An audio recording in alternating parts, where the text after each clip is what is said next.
Right,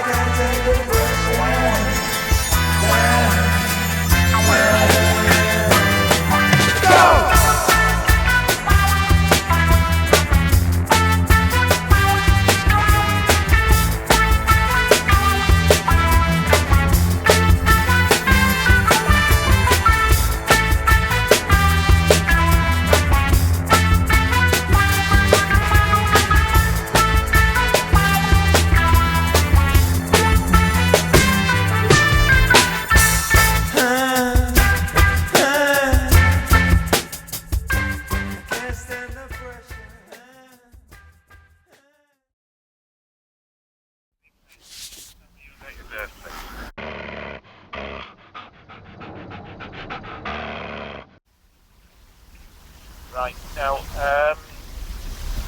I'm looking at your records here. Mike Jones is not in this week.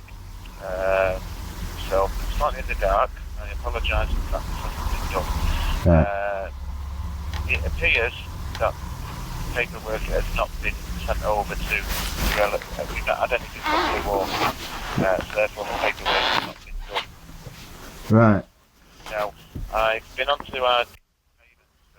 Sorry, could you repeat that? Sorry. The people from Didsbury office, Yeah. they administer the NEA payments. Okay. They're going to be contacting Blue Orchid. So, if you could just leave this with me for an hour or so, I will be back to you. Right. And I'll give you an update, okay? Okay then. Yeah, thank you. Alright, thank you. Bye. Bye-bye.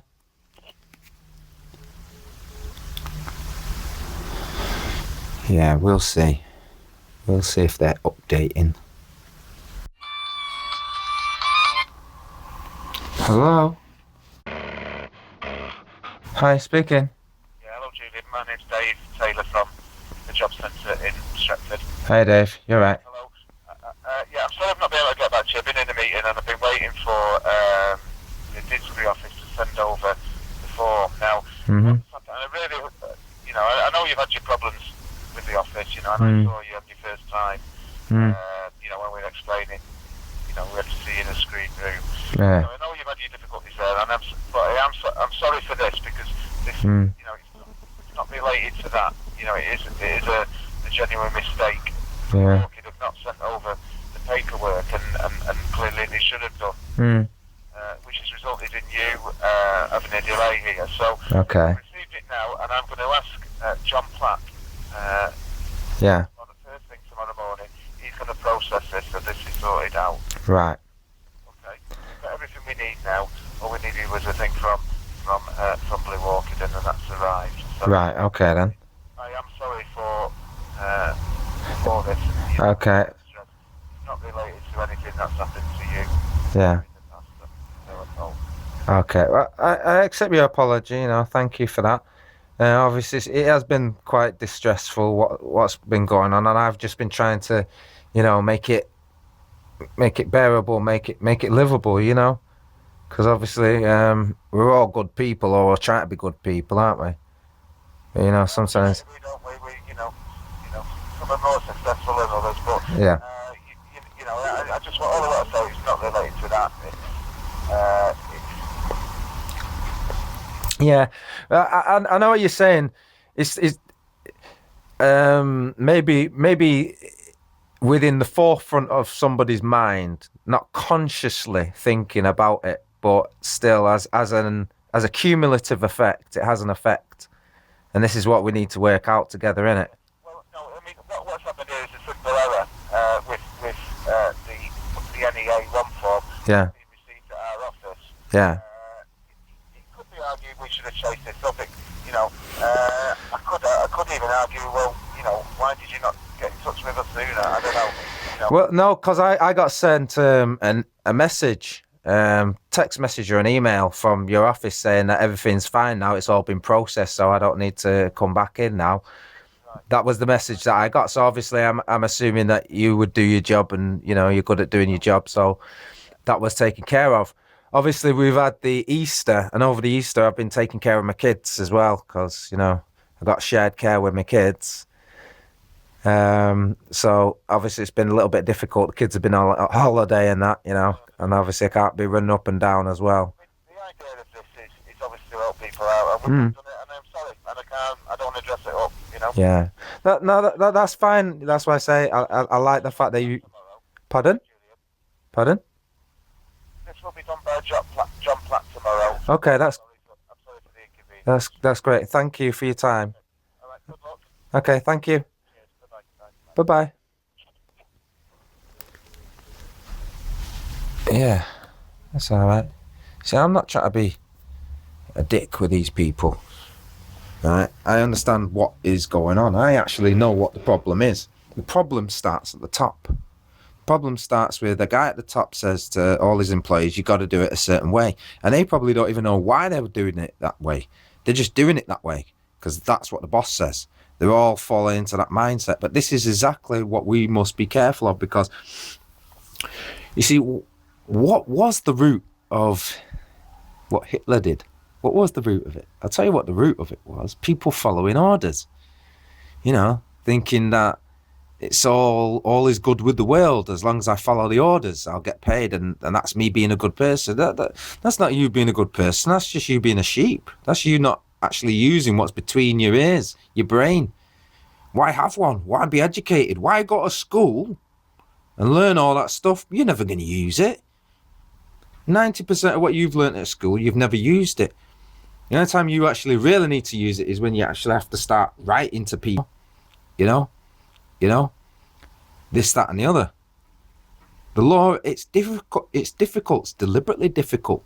You know, otherwise everyone would be a lawyer, wouldn't they? They'd all be, making money and defending themselves and all the rest of it.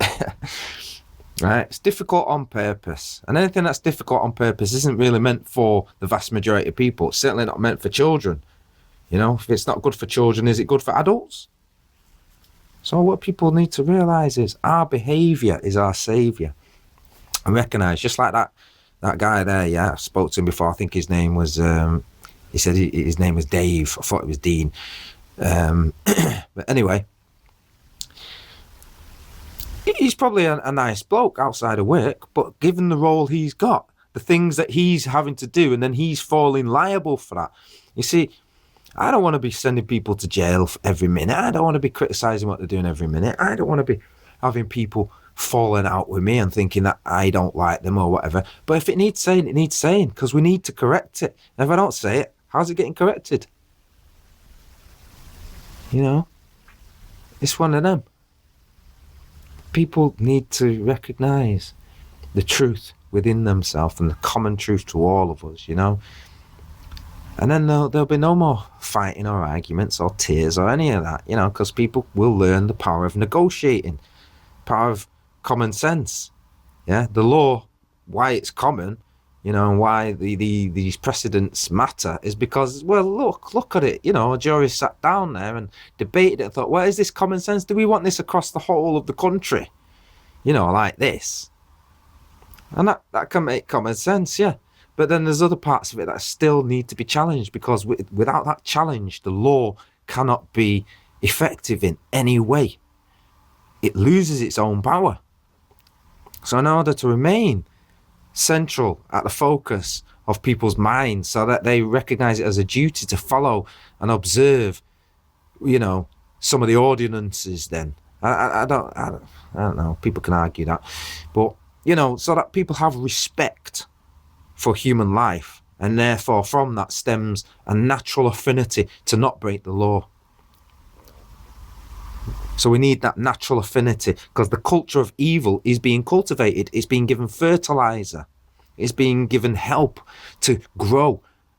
And if I don't speak out, if I don't say anything, it will grow. It'll get out of control. And then, my children, they'll have to go through it, and it'll get worse. And they'll think, well, why didn't my dad do anything? And then their children will go through it and it'll get worse. But, I think we've reached a stage where, because we're actually being taken out of the process. They're taking the people out of the process and saying we're a law unto ourselves and we make the rules, and we can break those same rules because we're the enforcers of the rules, and we need to enforce these rules on everybody else, But check this, maybe society has actually reached a stage where most of us are so good that the actual reduction of crime and things like that You know, people are starting to consciously look at themselves and say, well, what kind of person am I? You know, am I a good person? Do I want to carry on like that? It's like maturity. People get older, they get mature, they grow up out of being 16, 17, where they were doing silly, immature things. Now they don't want to do that. Now they want to do things that are, you know, beneficial, maybe to the family at first or to themselves, but eventually it becomes an awareness that we are connected through community. And while that can be used in a good way, it can also be used negatively. Let's not start imposing, you know, oh, everybody does it this way on everybody, because then we'll have no new ideas and everything will stop. Yeah. Ideas are crucial, you know. All we ever do is invest in the idea. And without that idea, nothing would happen. So, really, instead of the politicians fighting us, they should be actually welcoming our input and saying, yes, that's the answer we've been looking for. That's right. That's what we should be doing. So how do we do it? And then because we actually are at the heart of it, feeling it, suffering it, living in it, who the cat fit wears it, then we can actually say, well, this is the answer. That's what we actually want. Now they're going to turn around and say, oh, well, you know, because of expedience, you know, or not wanting to spend a lot of resources on it, we can only do it this way. And you say to the person, okay, hold on. Just like, you know, the new enterprise allowance itself, allowing people to set up their own business because there is no work to go into. So yeah, that makes sense, doesn't it?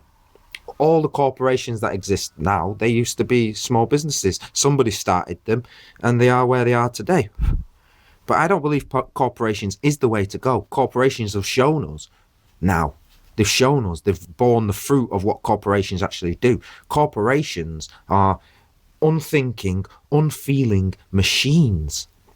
They're like the administration. They don't really care about anything. They're programmed to work a certain way. Just profit, growth, you know, money in, chew the fat, spit out whatever it's spitting out. We're talking about now. It's not even a new idea. It's an old idea because it's a tried and tested idea. It works. Every human being is an individual. You start there. I'm an individual. You're an individual. I've got an individual need, an individual time of that need. I know when I want to scratch an itch. It's my itch. And I'm not about to tell you what you can and do, can or can't do about your itching. Yeah, if you want to scratch, scratch. Yeah. We're just here to try and offer advice, help, you know, love, charity. Charity can come through many ways, through time, through your money, you know, through working, through effort. But we as a people need to recognise the government is us and we are the government. Okay? There can be no them without us, and there cannot be no us without them, so it seems. Right? If we was to get rid of government right now, there would be probably a whole heap of problems. I mean, sometimes it's better the devil you know, they say. You see, if the devil is under the control of God, then actually the devil's doing what God wants him to do, isn't he? So, what we have to do is tame this beast, because government is like fire. It can be used in so many oppressive ways, and we've seen that now. We see the fruits of that. It's time to change that. Any time is the time. Even if we went 1,000,000 years into the future and the whole human race was in slavery, guess what? That's the time to change it. The time that exists is now. There's never any other time that exists. We are always in now. You can think about the future, but you're in the now, and you'll always be in the now. You can think about the past, and the past was the now, but you'll never get back to that. You can just think about it. It's an abstract concept that we can grasp and use. But actually time is a real thing, isn't it? Because you're in it. But it doesn't work the way we would like it to work, the way we imagine it would work. There's just one time. There's just one rule of time. And that is, it's always now. So, just like, you know, when do you need the help? I need it now. Otherwise, I'd have asked yesterday. You know, whenever, you know. How can things come into our perception? He's saying, why didn't I ask, you know, before that time?